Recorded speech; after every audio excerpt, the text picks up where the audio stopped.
Let's pray. Holy Spirit, we just invite your presence here this morning. Lord Jesus, we invite you here. Father God, we just thank you that you're here with us, that you're always with us this morning. Lord, just come and speak to us this morning as we go into your word, as we dig into your word. Lord, speak to our hearts, speak to our minds, speak to our spirits, Lord. Let your word come and transform us. Let it change us, Lord. Father, we just break off any distractions that we may have brought in with us today, anything the enemy is trying to do to prevent us from hearing clearly from you this morning. We say, come, Lord Jesus. Come into this place. We welcome you here this morning. We just pray all of this in Jesus' name. Amen. Amen. You know, this summer is a season of transition in some ways. And remember I mentioned earlier in the summer that we are kind of in a restart for the church. And so as we are looking to restart, there's foundational work that always needs to be put in place. This understanding of who we are and why we are and what we are trying to do and what we are trying to be. And so we started in June,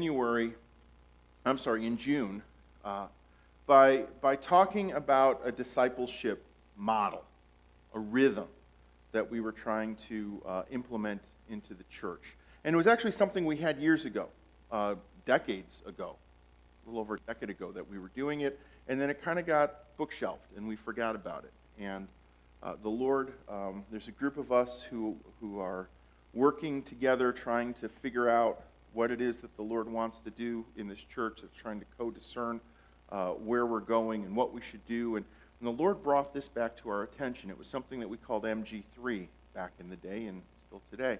And it was 4 letters, an M and 3 Gs, that we felt created a rhythm for the church.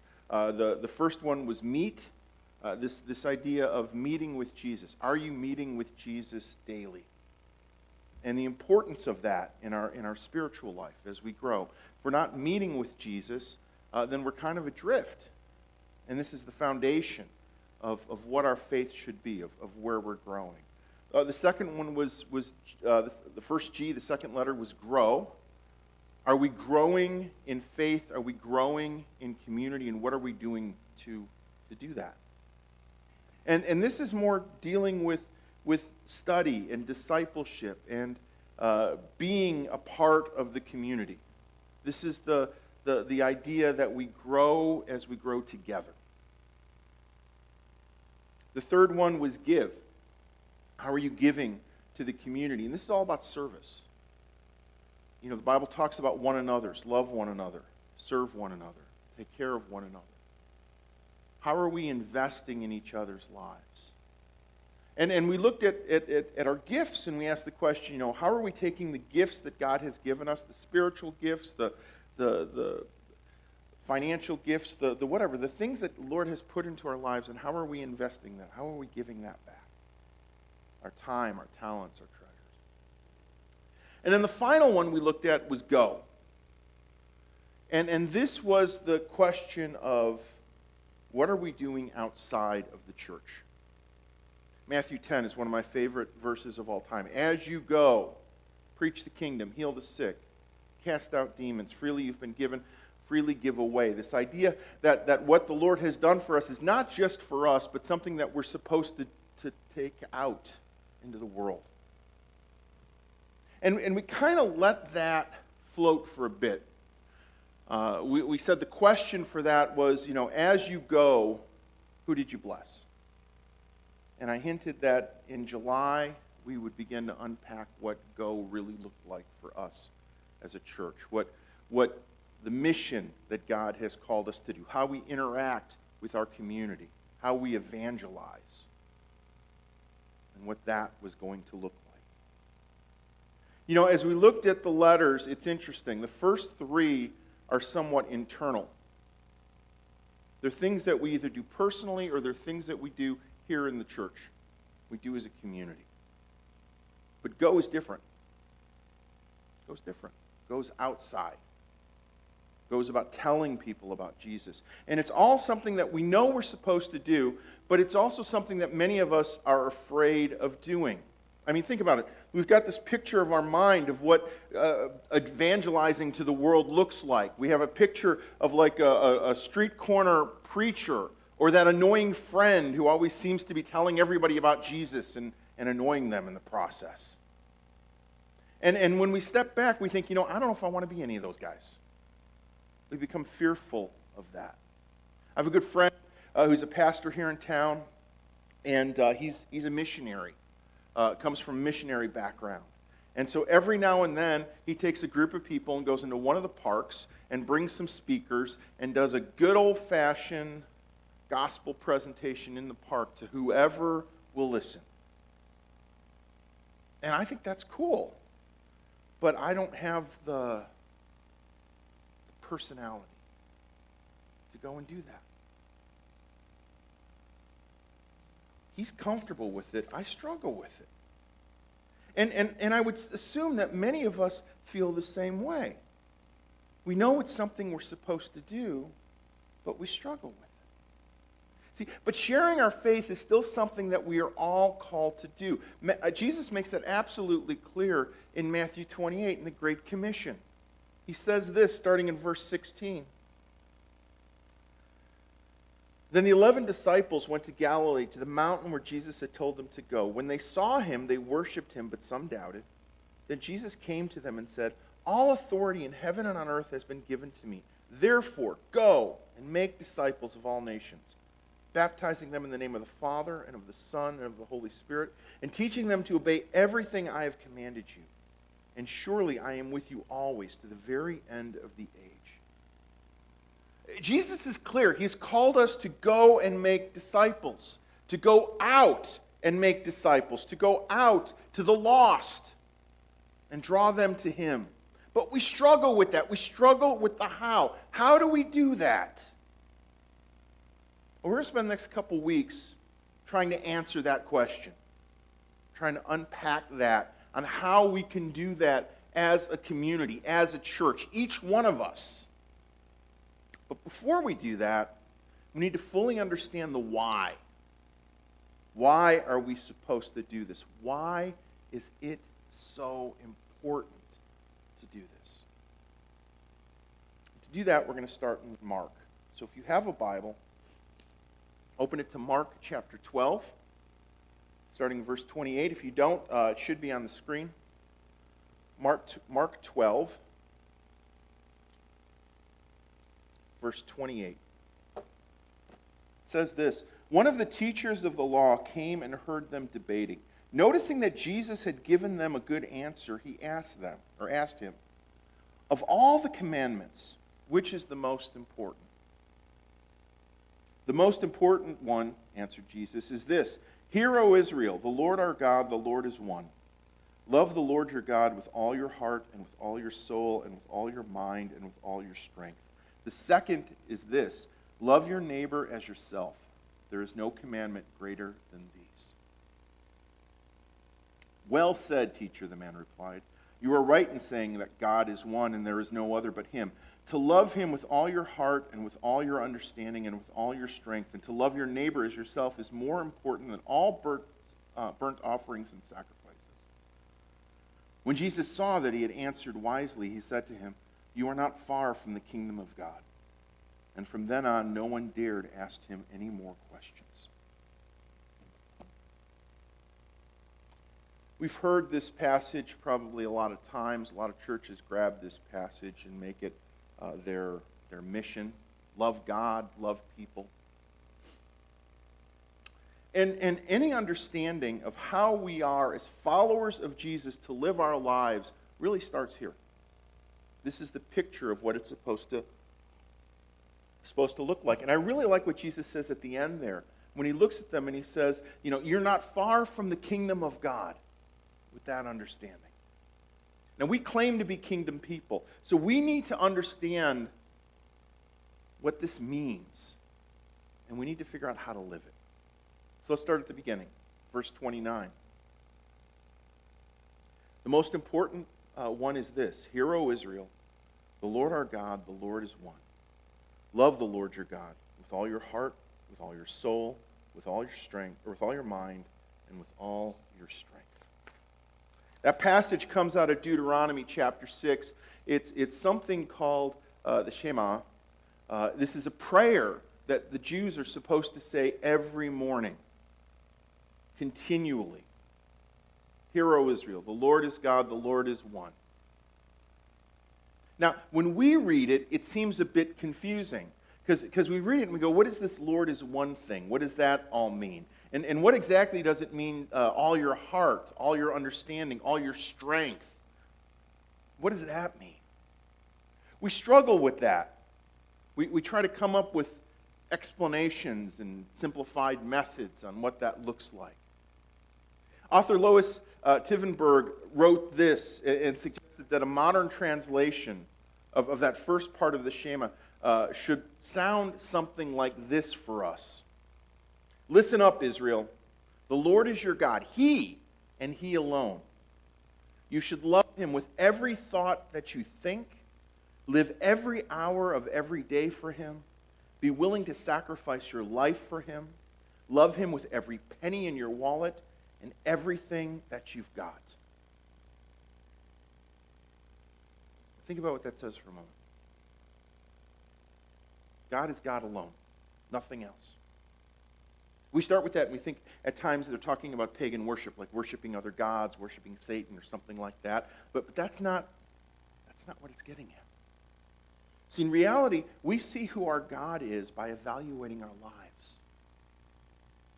And that's what the rest of the Shema does. It evaluates our lives to see what we truly worship. Every thought, every hour, every penny, everything we have. If God is our God, then all that we have, all that we do, all that we are, the entirety of our lives should reflect that. It should be seen in everything we do. Unfortunately, that's not how it is with many of us. We want to compartmentalize our lives. We want to give part of our life to God and part of our life to other things. This part is for church, this part is for family, this part is for work, this part is for recreation. We're told that boundaries are important, and yeah, at times they are. But we put boundaries up to separate God from the rest of our lives. Think about it. How much time do you give to God in a week?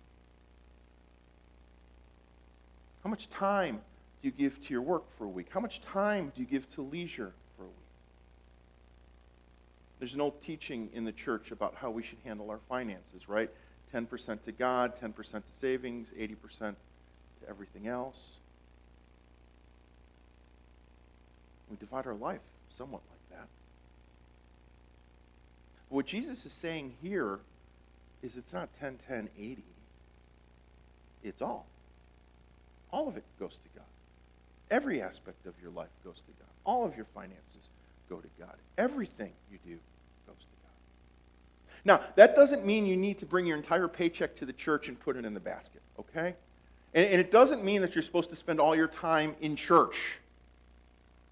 But what it does mean is that your life should always be available for God to use whenever He wants to use it. It should always be in a position where if God wants to do something at that moment, your life is available to Him to do it.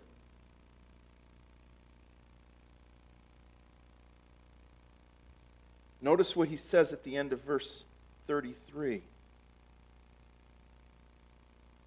It's more important than all burnt offerings and sacrifices. That availability to God is more important to Him than what you show. It's more important to Him than what people see. It's what He really cares about. Now, there's a second portion to this commandment, and that's in verse 31. Love your neighbor as yourself. When we hear this, there are two ways that we can look at this. First, love your neighbor like you love yourself. So how you love yourself, that should be how we love our neighbors. And for some of us, that can really get complicated if that's the motivation. But the other way we tend to look about it is how we teach our kids this commandment, right? Treat others the way you would want to be treated. So if you want people to speak nice to you, speak nice to them. If you want people to be generous to you, you should be generous. If you want people to treat you with respect, you should show respect. That's what we tell our kids, right? If you don't want kids calling you names, don't call them names. I think that's the way most of us look at this, but there's a problem with that. There's an assumption that everybody is like us. There's an assumption that everyone we deal with is just like us, and they think like us, and they act like us. Years ago, when I was in the corporate world, I had a coworker who was a single mom, and Mother's Day had come up, and we got to work on Monday, and I looked at her and I said, "How was your Mother's Day?" She had a young, I think it was a preteen son. I go, "How was your Mother's Day?" And she goes, "Well, it was interesting." And I said, "Really?" And she goes, "Yeah, my son got me a Mother's Day gift. He got me a video game, the video game that he wanted. And I opened it up, and I saw the video game, and he's like, 'Isn't this great, Mom? This is the best video game of all time.' And she goes, 'Yeah, but I don't play video games, and I don't like video games.' And he goes, 'Oh, well, I do. Can I play it?' See, I think many of us, we look at other people like that. They're just like us, and so what we like, they probably like. And we struggle when they don't like what we like. See, the reality is, I think the meaning is more like this. Love your neighbor who is like yourself. You think your neighbor is weird? Well, guess what? They probably think you're weird too. See, your neighbor is like you in the sense that their life is just as messed up as your life is. Kieferberg says this, all people, including ourselves, are flawed and sinful, but we need to love them because we ourselves commit the same sins. We are alike in our weaknesses and frailties. We are to love those who do not seem worthy because we ourselves are unworthy and need God's mercy. See, when we look at our own lives and we put it in the light of God, in the light of Yahweh's righteousness, in the light of who Jesus is, we discover that we're not worthy. We shouldn't be anywhere near Him. We have so many flaws, so many issues, so many sins, so many things that should separate us from the goodness of God. But it doesn't. Because of God's grace, because of His mercy, He has given us a way to have relationship with Him, to be with Him. We've experienced that grace. And that's what should be pouring out of our lives. As we've received God's mercy, we need to be showing God's mercy to others. Now consider that about loving your neighbor in the context of the first part of the Shema.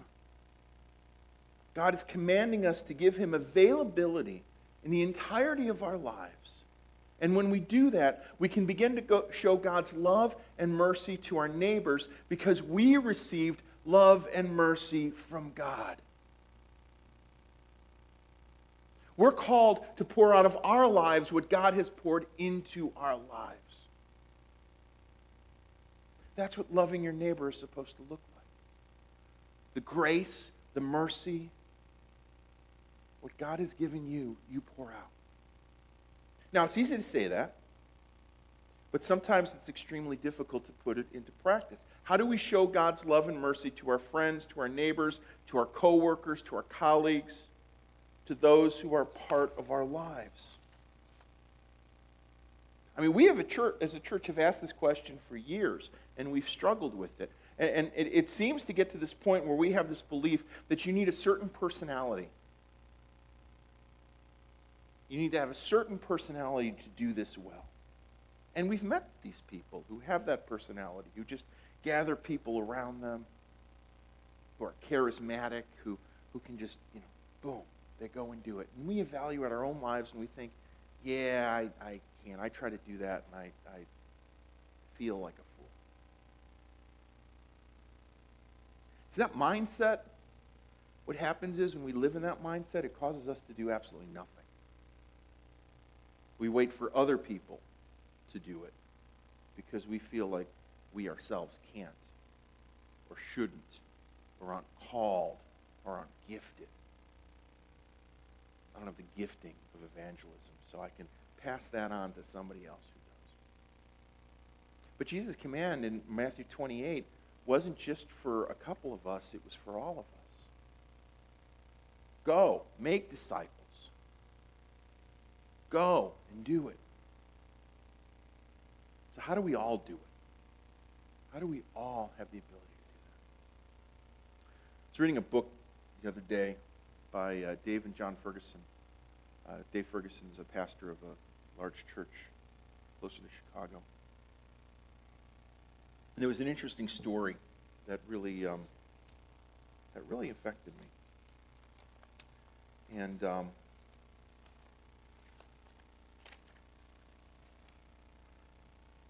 it goes like this. Blessers versus converters. That was the subject line in the email said.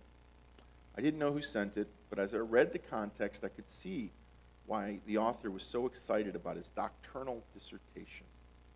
This might be the first time I ever used the term excitement and doctrinal dissertation in the same sentence. The sender shared a single chapter titled Blessers versus Converters that cited research based on two teams of missionaries who went to Thailand. While both teams went with similar goals, they carried two distinctly different strategies. The converters group went with the sole intention of converting people and evangelizing. Their goal was to save souls. The blessers group explained their intentions like this. We are here to bless whoever God sends our way. The study followed both the converters and the blessers for 2 years, and at the end of that time, the researchers discovered two key findings. First, the presence of the blessers in the community resulted in tremendous amounts of social good. It appeared, according to the study, that this group contributed to the betterment of society, community life, and the creation of social capital. The presence of the converters, however, seemed to make no difference in the community at all. The second discovery, and this was very surprising, was that the blessers saw 48 conversions, while the converters only saw 1. The blessers group saw almost 50 times as many conversions through being a blessing than the group that was only trying to convert people around it. Bottom line was this: the best way to accomplish Jesus' mission of helping people love others and to come to know the love of God for his people is to become blessers. You know, that should make a lot of sense to us. It should make total sense to us because it's how God likes to work. It's how Jesus worked in the Old Testament or in the New Testament. And it's how God called Abraham in the Old Testament. In Genesis chapter 12, verses 1 through 3, the story of the call of Abraham goes like this. The Lord said to Abram, "Go from your country, your people, and your father's household to the land I will show you. I will make you into a great nation, and I will bless you. I will make your name great, and you will be a blessing. I will bless those who bless you, and whoever curses you, I will curse.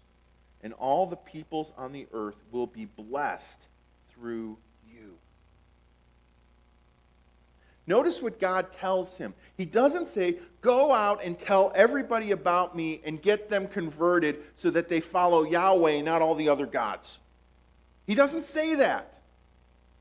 Instead, what he tells them is that he's going to bless them so much that that blessing is going to pour out of his life, and through him, he's going to bless the world around him. He's going to bless the nations. Now, we know the story, right? It was through Abraham that Jesus comes, and Jesus brings light and life to the world. But the picture of Abraham here is that his life was to be a blessing to those around him.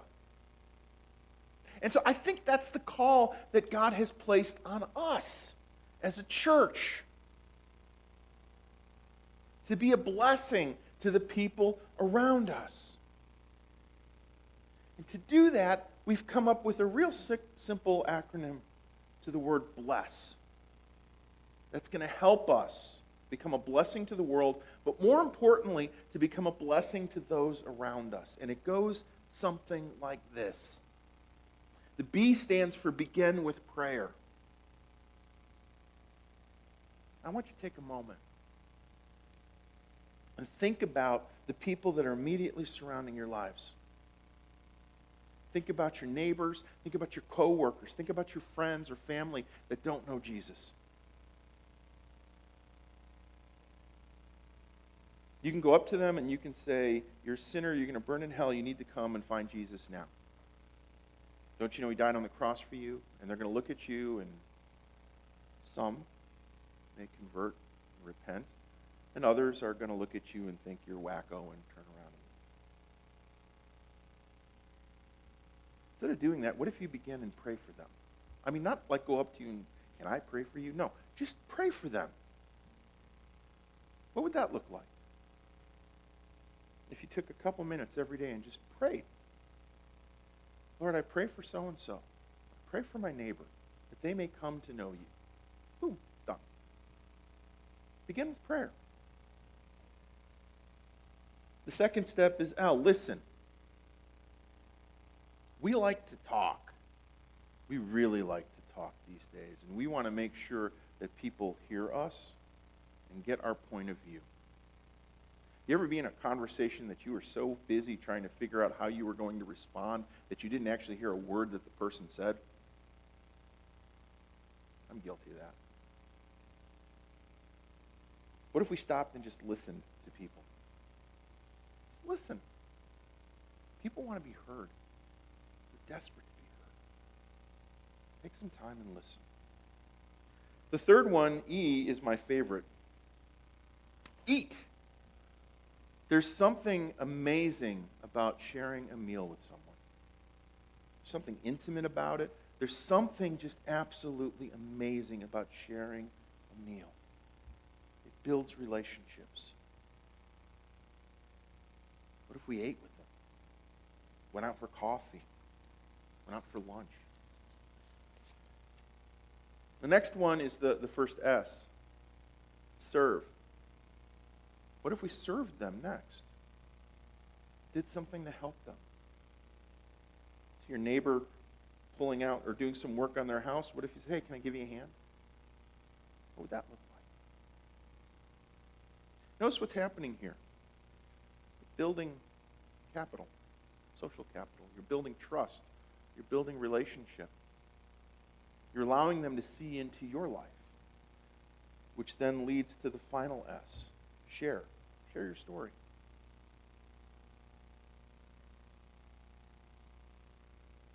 Witnessing basically means not that you know how to preach or you know how to be theologically accurate or give a sermon. It means you just tell people what God has done for you.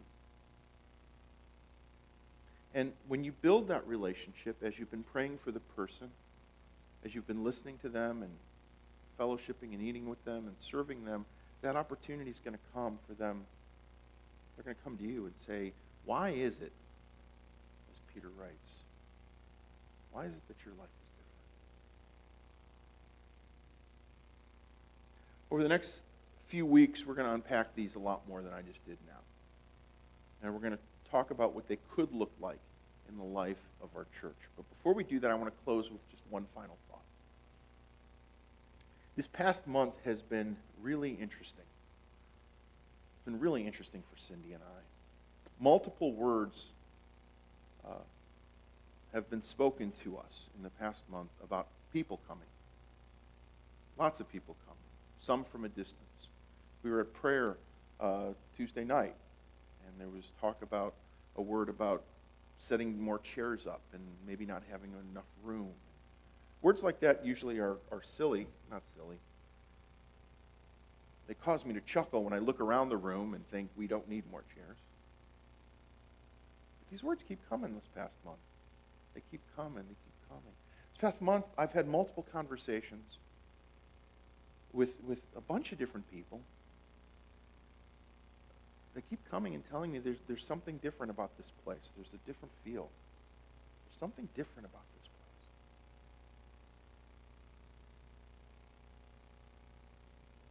That's a word that we've heard about this place for the 20 years that we've been here. There's something different about this place.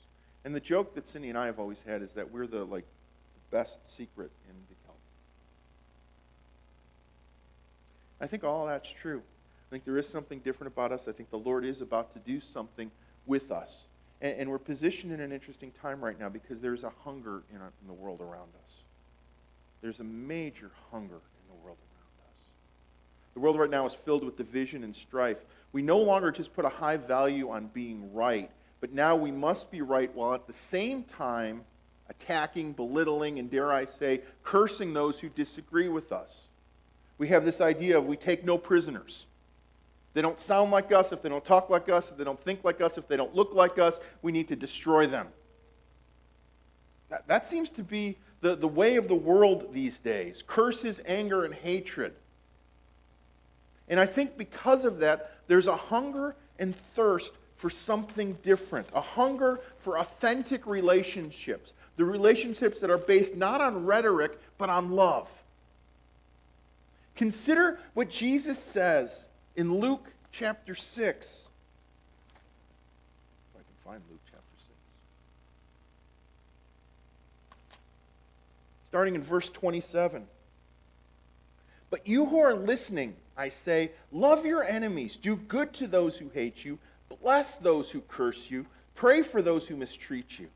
If someone slaps you on one cheek, turn to them the other also. If someone takes your coat, do not withhold your shirt from them. Give to everyone who asks, and if anyone takes what belongs to you, do not demand it back.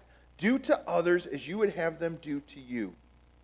If you love those who love you, what credit is that to you? Even sinners love those who love them. And if you do good to those who are good to you, what credit is that to you? Even sinners do that. And if you lend to those whom you expect repayment, what credit is that to you? Even sinners lend to sinners, expecting to be repaid in full. But love your enemies. Do good to them. Lend to them without expecting to get anything back. Then your reward will be great, and you will be children of the Most High, because He is kind to the ungrateful and the wicked. Be merciful, just as your Father is merciful. What if we were a people who blessed others?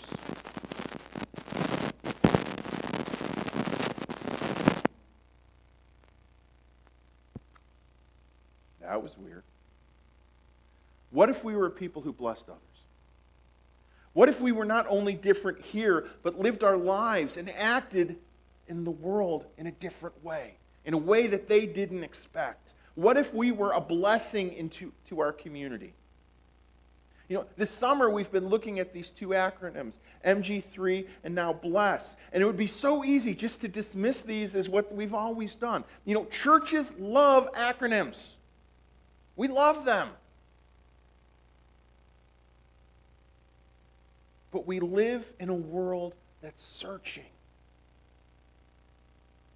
They're searching for authenticity, an authentic life, an authentic spirituality, an authentic faith. MG3 helps us to become that kind of a person, where we're living in authenticity, where we have a faith that's deeper than just an inch deep. We demonstrate that authenticity, that authentic life, that authentic spirituality, that authentic faith, not by what we say, but by what we do. By being a blessing to the world around us. I believe in my heart of hearts that we are on the precipice of something that a great move that God wants to do. And I'm not the only one. There are a lot of people who are sensing it in the world, that we are on the precipice of a tremendous move of God. And my belief on this is it's not going to be about a single charismatic preacher or a single church that ushers in a revival, that it's going to be something that God does throughout His entire church. That God has a heart to see the lost come to Him. That God has a heart to bring His children back.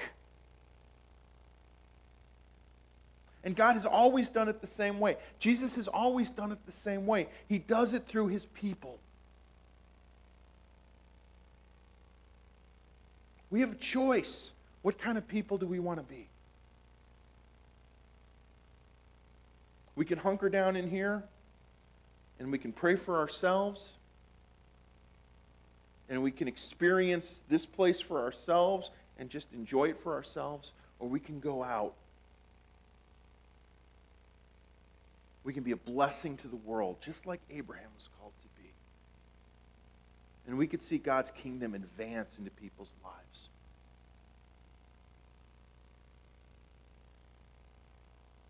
The challenge and the choice is for all of us. What do you want to be? My prayer is that we are people who bless. Let's stand and pray.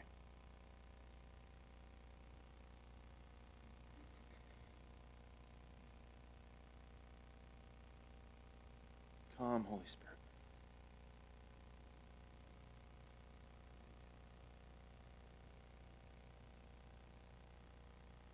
Lord, I thank you for this journey that I know you've taken me on, and a group of us on as well, over the last several months. Lord, I thank you for this journey as we've begun to rediscover the heart you have for this church, the heart you have for us, the heart that you have for DeKalb and the surrounding community, and the heart that you have for the world.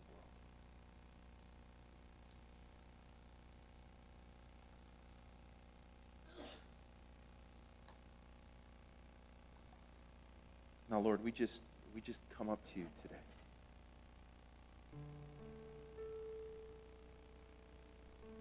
Father, as I have the Shema prayer running through my mind,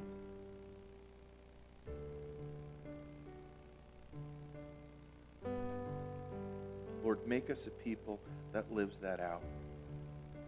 Hear, O church, the Lord is God, the Lord is one. Love the Lord your God with all your heart, with all your strength.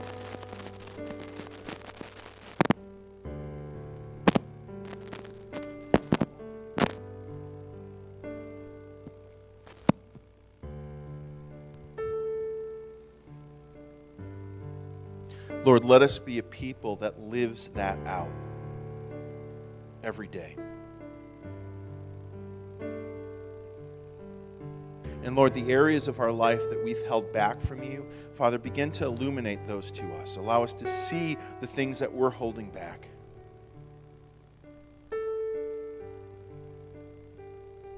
Lord, begin to put a flame inside of us for the things that you're doing in this community.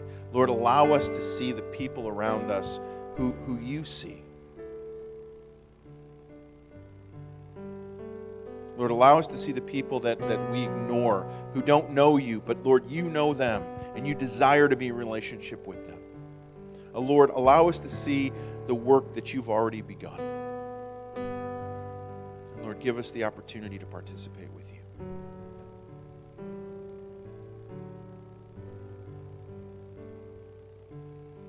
So Holy Spirit, come into this place. Lord, begin to fill us with purpose and with call and with mission to go out and be a blessing to the world.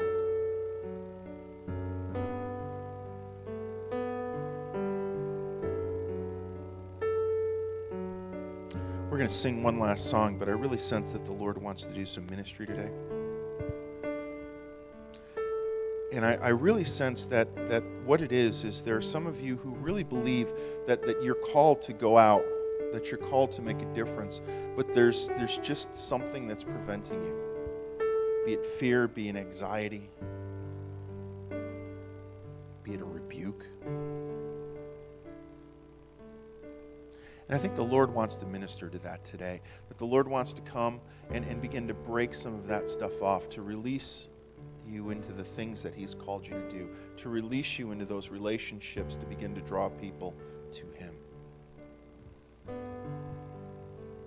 I don't know many people who follow Jesus who don't want to see someone come to the Lord. I don't know many. but I know people who are afraid. And so if that's where you're at, then I want to invite you to come up as we sing this final song, and we want to pray for you. And I think the Lord wants to do other things today too. The Lord's always here to heal. And so if you need prayer for anything else, feel free to come up.